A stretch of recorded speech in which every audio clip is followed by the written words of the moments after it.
Hello students, today we will read chapter number 4, Food Security in India, part 4. Let's start.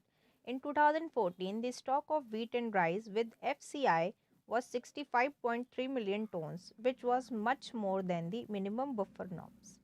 However, these remained consistently higher than the buffer norms. The situation improved with the distribution of food grains under different schemes launched by the government. There is a general consensus that high level of buffer stocks of food grains is very undesirable and can be wasteful. The storage of massive food stocks has been responsible for high carrying cost in addition to wastage and deterioration in grain quality. Freezing of MSP for a few years should be considered seriously. The increased food grains procurement at enhanced MSP is the result of the pressure exerted by leading food grains producing states such as Punjab, Haryana, and Andhra Pradesh.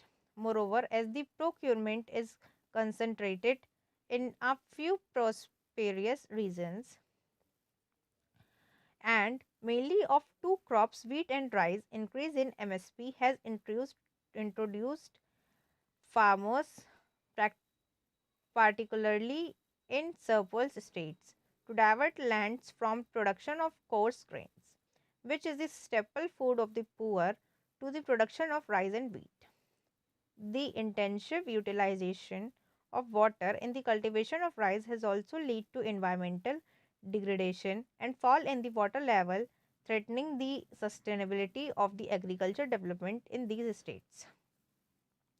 As the as per the NSSO report number 558 in rural India, the per person per month has declined from 6.38 kg in 2004 and 5 to 5.98 kg in 2011 and 12. In urban India, the per person per month consumption of rice too has declined from 4.71 kg in 2004 and 5 and 4.19 kg in 2011 and 12 per capita. Consumption of PDS rice has doubled in rural India and increased by 66% in urban India since 2004 and 5. The per capita consumption of PDS wheat has doubled since 2004 and 5 in both rural and urban India.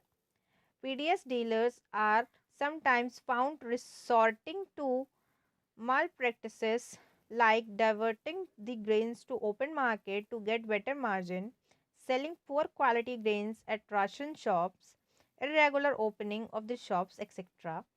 It is common to find that ration shops regularly have unsold stocks of poor quality grains left.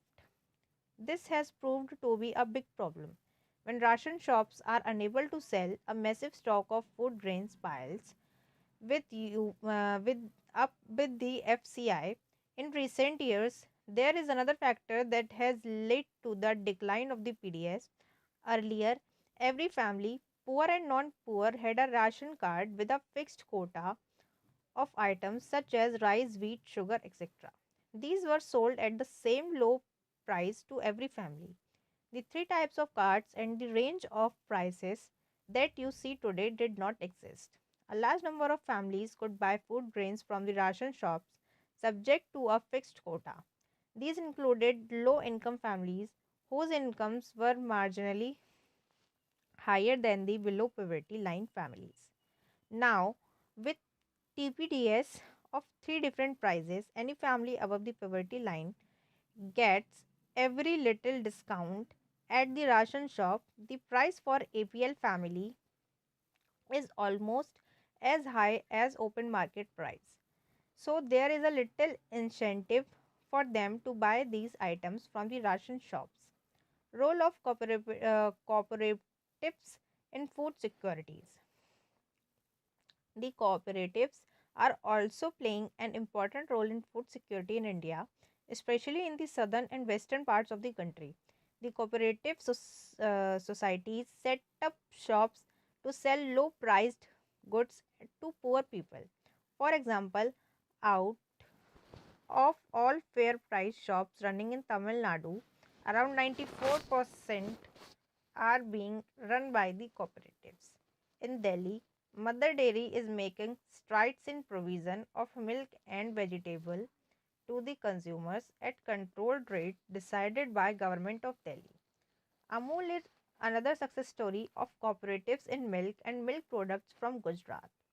It has brought about the white revolution in the country. These are a few examples of many more cooperatives running in different parts of the country, ensuring food security of different sections of society. Similarly, in Maharashtra, Academy of Development Science has facilitated a network of NGOs for setting up grain banks in different regions. ADS organizes training and capacity building program on food security for NGOs.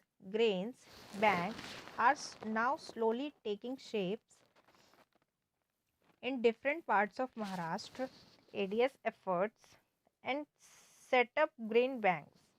The facilitated replications through other NGOs and to influence the government's policy on food security are thus paying rich dividends.